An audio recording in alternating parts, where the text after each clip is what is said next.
Thank you. All right. Well, thank you to Sherry Gruber and UW Extension for putting together this really important webinar. I'd also like to welcome our distinguished panel presenters and thank everybody on the phone for joining. Certainly, this issue requires a lot of forethought, review, and discussion because it's very complex and something that we really need to consider. So in the next 12 minutes, I'm going to share with you Johnson Controls' perspective, what we believe to be some major issues, and most importantly, what we think the impact is going to be on customers. Johnson Controls is a spin-off of the University of Wisconsin-Whitewater in 1883. Professor Warren Johnson did not like the temperature of his classroom, so he invented a damper flapper, a damper actuator, if you will. I bring that up because we've been a long-standing corporation in Wisconsin. We're currently the largest publicly traded company, and we do a lot of different things. Fast forward to this year, we're doing $42 billion in sales, and we have primarily three different divisions: the Automotive Experience Group, the Power Solutions Group, and Building Efficiency.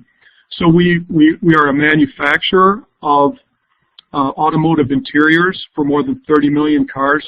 We produce 130 million different vehicle batteries, and we sell products. We manufacture and sell products for the building efficiency market and provide energy services to clients in many different markets. We're also the largest, we own one of the largest customer-owned solar arrays in Wisconsin. So we're very much engaged and concerned about getting the right utility policies for Wisconsin. At this point, we're seeing the restructuring as potentially hurting our ability to grow. With respect to our existing buildings, we think our costs are going to go up as a result of some of the restructuring suggestions that we're looking at. And we think that it will have a dramatic impact on renewable energy as well as building efficiency. And it impacts many organizations. Think about the buildings in Wisconsin. Think about our factories, our schools, what have you. And when rate restructuring takes place, how does that impact all of these different organizations? So I'm going to refine our discussion for a moment to talk a little bit about commercial and industrial markets, and primarily energy efficiency. I'll make some references to renewable energy, but it'll be primarily inside the fence or inside the meter renewables. Our Institute for Building Efficiency does an annual survey, and we found that of the 687 executives interviewed throughout the country, 90% rated energy efficiency as very important or extremely important to their organizations. We're concerned about some of the rate restructuring because we really believe that it's going to take away the incentive to do energy efficiency. It's going to provide greater demand because the fixed rate charges increases, substantial increases. We also see that the demand charge increases are going to be charging us more money when we need electricity the most. And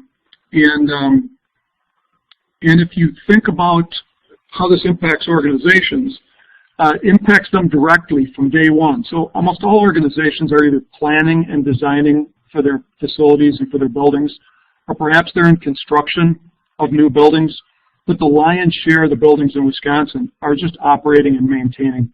And then some are optimizing and retrofitting. So really, 90 plus, and maybe it's closer to 98% of the buildings in Wisconsin are not really well set up for this type of restructuring. They don't have systems in place that can be easily modified. In the event that they've already done substantial energy efficiency and or inside the fence renewable energy, think about what's going to happen to the economics of that project that they put into place last year. So if they made decisions to do, for example, a night setback strategy that's in the winter, setting back the temperature, and in the summer setting up the temperature, yet in the new rate restructuring, those rates during those off times are going down, they're not going to see the returns that they had originally anticipated from their from their investments in energy efficiency and renewable energy, and moreover, will cloud their thinking in terms of moving forward. In addition, because you can only do so many types of measures during on peak, it really limits the ability for our customers, and for that matter Johnson Controls, to reduce the energy spend of clients in Wisconsin. And it's going to affect all organizations. In addition to being a major manufacturer and contractor in Wisconsin, we also gainfully employ over 4,000 employees whose families are dependent on the employment of Johnson Controls. And let me just cite a simple example that's not in the commercial and industrial sector, but is perhaps very easy to understand.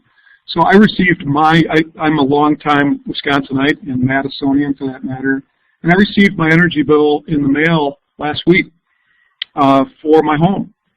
And in that bill was an insert that cited 13 things that I can do to reduce energy spend in my home.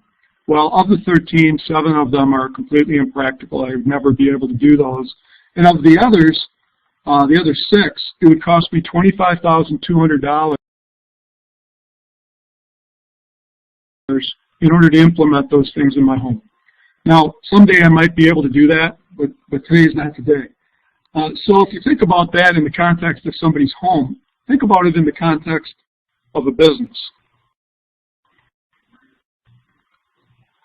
So what I'm pivoting off of is, substantial increase in fixed fees. In other words, fees that cannot be reduced through taking action to do energy efficiency or provide renewable energy. Substantial increases in demand charges. That means that we're going to be paying more for electricity at the time we need it the most. And I can't make the case strong enough that our economy runs on electricity. And Wisconsin's economy needs electricity. But we need it, during the day, and we need it to be available. And from what I understand, we've never really had that much of a problem meeting peak demand in recent years. So I don't quite understand what the fuss is about there. The energy charges are going to be cut in half, which is really great for people who are not going to be, using utilities at night. And overall, we're seeing what we're projecting is rate increases of 8 to 10%. So the next slide shows some different facility load profiles, but most facilities have a similar load profile in many different ways. You see that people's electricity usage ramps up during the course of the day and then ramps down at the end of the day. And the small manufacturing load profile is an example of that. So what are the things that they can do? Well, maybe shift production to the night. So in other words, they go to third shift or something like that. Not particularly maybe a good thing to do from an operations perspective, but maybe it's an alternative. What about commercial buildings, the high-rise towers that are in Milwaukee, or the commercial office buildings in Madison or in Green Bay, or really in any city? Well, what are they going to be able to do to impact their commercial load profile? And the answer is not that much. I mean, they need electricity during those times. Same is true with schools. If you look at the electricity usage for schools, again, they're educating students during the day, and they have complex occupancy patterns in schools, and for that matter, universities. They can do some things to, cool down the buildings before 8 o'clock in the morning, and maybe they can take some actions after 3 o'clock. But in general, this rate restructuring proposal does not help our economy as it relates to hospitals and trying to facilitate patient movement through those facilities. K-12, educating students happens generally during the day. Same with colleges and universities, who have probably the most complex occupancy schedules of any of them, because sometimes their classrooms are occupied and sometimes they're not. So it's going to require a lot of change. Businesses, whether it's manufacturing or service-related businesses, all have that same profile. of needing electricity during the day, and now they're going to be paying more for it. Communities, governments, government buildings, they're serving the public, they're open during the day. Think about courthouses, think about water, municipal water utilities that are pumping water. These are all going to be impacted. How about retail? They open at 9, they close at 9. What's a small retailer going to do to impact their load profile? Or high-tech facilities. So the way we view this is that all organizations will see increased costs and that they'll have a limited ability to conserve or self-generate. We think this will likely exacerbate debt burden because people are going to have to take out loans in order to modify their systems in order to try to control their energy bills. Of course, it might just limit growth. They might just elect not to do anything, given that their energy efficiency investments in the past are no longer producing the returns that they anticipated because of the rate change. We think that manufacturing and contracting could also potentially be suppressed as a result of this. So what's the impact? What is the impact on businesses? Well, we think that energy efficiency is going to be less appealing. So what I've done in this matrix is shown, fixed fee increase, increased demand charges, and energy charges cut in half. We see that energy efficiency is not going to be as appealing, not going to be as interesting, and there's a lot of people that are in that business of providing energy efficiency, contractors, engineers, you name it. Load management is going to become popular, but with load management comes limited opportunities to control that load just because of the typical load profiles of these buildings.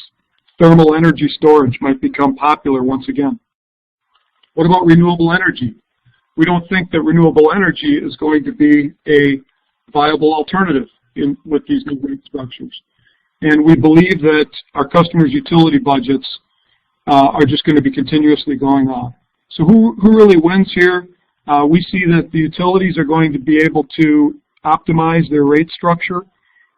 We've never heard about this fairness issue from our customers and our clientele before regarding equity on the grid equity.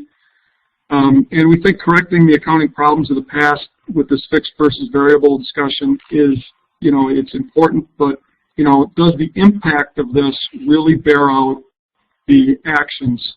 And that's the question I think that we all have to ask ourselves. So thank you very much for having the opportunity to present today, Sherry. Very informative.